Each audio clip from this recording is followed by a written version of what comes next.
Ikaw, Titi, ha? Ang tigas ng ulo mo, ha? Sabi, pahinga muna, eh. Ang dami mo na namang itlog.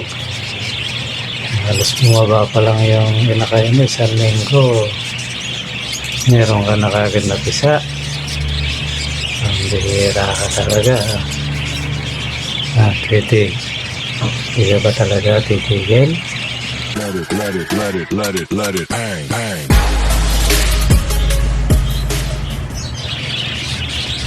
Magandang araw mga Lods.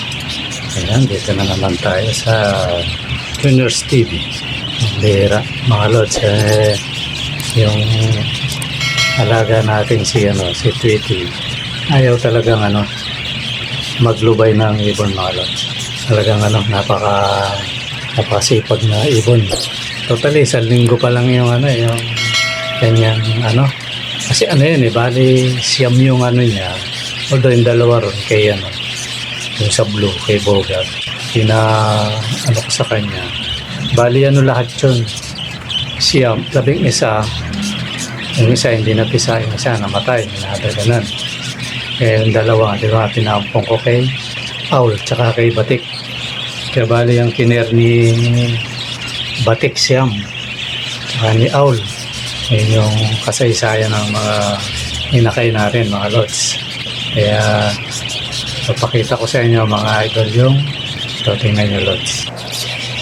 Ayan mga idol, si Tweety. Totally ang nililimliman niya, yung ulang bilang ko, mapapansin nyo mayroong guhit na dalawa. Itlog niya na yan, yung kabila naman. Pero nung huli, 11 yan. Kasi siyam sa kanya, plus dalawa, di 11. Kasi yung isa, kasi yun, kaya nilagay ko yung itlog niya. Hindi pa marunong mga Lods. Kaya, payo ko, huwag kayong maglalagay ng bata. Siya, pahirapan. Ito pa yung mga Lods. Yan yung si Tweety kanina, tapos ito namisa na rin, halos magkasabay sila. Inisip ko nga dito ilagay yung iba kaya lang baka kasi beginner pa lang to mga Lods. Second clutch niya to, yung una napisa niya tatlo yung napisa niya. Mataling itlog niya 5, napisa 3, 5 ba 4, pero yun nga 3 yung napisa. Gusto ko sanang ilagay yung iba ron kasi para hindi mahirapan yung isang iba. Problema, hindi pa masyadong marunong yan Lods. Okay, carry naman niyan Ganun na lang uli gagawin ko niyan. Pag may mga inakay yan, isasapaw ko na lang uli. Kasi pag inakay na yan, yung malalaki yun, ibibigay ko dun na naman kay paghati-hatiin ko sila para hindi masyadong mahirapan si Tweety. Pero kaya niya mga Lods hindi siya maawat sa hindi maawat dun sa pabayaan ko na lang kasi naman, ibon naman yan mga Lods. Nature nila yan. Kasi kamaya bigla akong mawala sa sirkulasyon. Parang yung isang inaawat ko. Nung pagkaawat ko, tapos nung binalik ko sila, ayaw na. Kaya baka magkaganon. Kaya na lang natin mga Lods. Tingnan na lang. Kaya yung mga inakay, hindi pa totally hindi ko pa na isasapaw doon sa marami yung iba ito na naman, meron na naman. Although merong sa atin mga Lods, yung kukuha na mga kids, kaya okay lang kasi kailangan mong i-out talaga yung mga yan kaya gano'n lang talaga. May ma-arbor mapunta dito, sige natin, di ba? Ganun lang naman yan. Nagtatanong nga pala kung hindi deliver daw ako. Hindi Lods kasi konti lang naman ang kita natin dito. Minsan lalayo pa. Kung sa Laguna, halimbawa, baka hindi lang 500 ang lalamog doon. Sayang lang. Buti kung libo-libo yung talaga ng ibon natin, pwede yun. Mga ganitong lang. Higa nga ng mga kagaya kong small breeder. pantawid tuka lang, kumbaga. May mapatuka lang para lang hindi kapusin yung mga ano natin sa pagkain. Kaya nag-out ako mga lods. Kaya mga lods, para ano lang. Kasi sa katotohanan, yung markets natin, ano yun, yung pag may kukuha, yun din yung pinabibili ko ng pagkain nila. Tsaka yung minsan, pangano ko ng gaya nung nakaraan, di ba? Ano ko ng cage, nakadagdag. Ganun lang mga lods. Kasi hindi naman ano eh. Siguro, malay nyo, pagdating ng araw, pag yung, sabi ko, bibili na ako kakapil. Eh, malabo-labo pa yan mga lods. Kaya yung bachi. Eh, hindi pa natin kaya eh. Siguro, pag mga ganyan na yung alaga natin, baka pwede, masabi kong ganda-ganda na yung labanan. Pero sa ngayon, nalibang kasi unang-una mga lods, hindi ako makabreed na sobrang dami. Kasi nga, ang totoo niya, nakokontrol pa ako. Ang dami kong naka-ready na pangsalang. Nakokontrol ako kasi kulang tayo sa space. Hindi naman atin kasi itong itong area na to. Yung, sa may bubong, hindi atin yan. Kaya, limitado lang tayo mga lods. Siguro, pagdating ng araw, malay natin. Kaya gano'n mga lods. Kaya, pasensya na sa mga doon nagtatanong kung pwedeng deliver.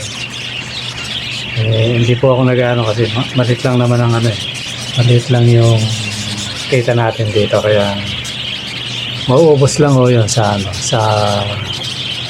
pamasahe. Kasi hindi na pwedeng pasagot mo doon sa bibili. Kawawa rin naman. Diba mga lods? Kaya ayoko yun na kasi mas gusto ko yung pupunta sila rito. Yung kagaya ni Idol, kahit malayo, pumili siya. Pinapicture niya sa akin, pinapicture niya. Binilugan niya. Although, hindi lahat yung nabilog niya, naibigay ko. Sa hawig lang, kasi breeder yung naituro niya mga lods. Tsaka yung gagawin natin breeder. Pero hindi magkakalayo lods. Kaya ganun lang mga lods. Kasi pag dito kasi, lalo na kung pupunta ka, ikaw yung pipili na may mga ibon natin, magaganda talaga. Nakakinis. Ikaw yung pipili. Hindi mo masabi na binigyan kita ng may kasi ikaw yung pumili. Saka, although yung isang ibon, nagtatai lang naman yun. Okay na nga, magaling na nga lods eh. Yun lang yung ng ibon ko ngayon. Isa, papasiw, basa yung puwit. Yan, isa lang. Isa na yan. Kaya dito malayo na makabigyan tayo ng kasi minsan hindi mo alam ako nakabili akong gano'n mga lods eh. Kaya nangamatay sila eh. Kasi may mga tama hindi ko alam.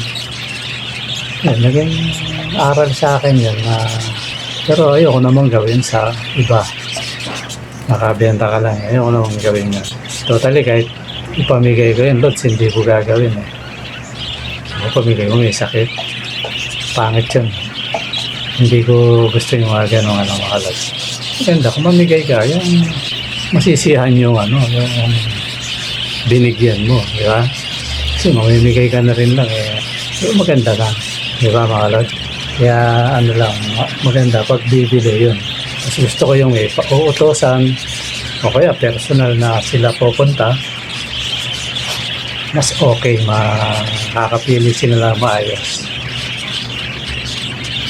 Diba mga lods? Kaya ayun, yung sagot ko lang doon sa mas maganda dito kasi malit lang naman ang halaga ng mga ibon natin eh. Kaya pag nilalamo pa natin yan malaking yun damage kapresyo ng ibon mga lods. Pasensya na doon sa nagtatanong sa akin. Maganda punta rito yun plus 1 pa mga idol. Basta 3 hanggang 40. Gusto nyo 5 pair. May plus plus 1 pair. Ayan, partidang malupit yan mga lods.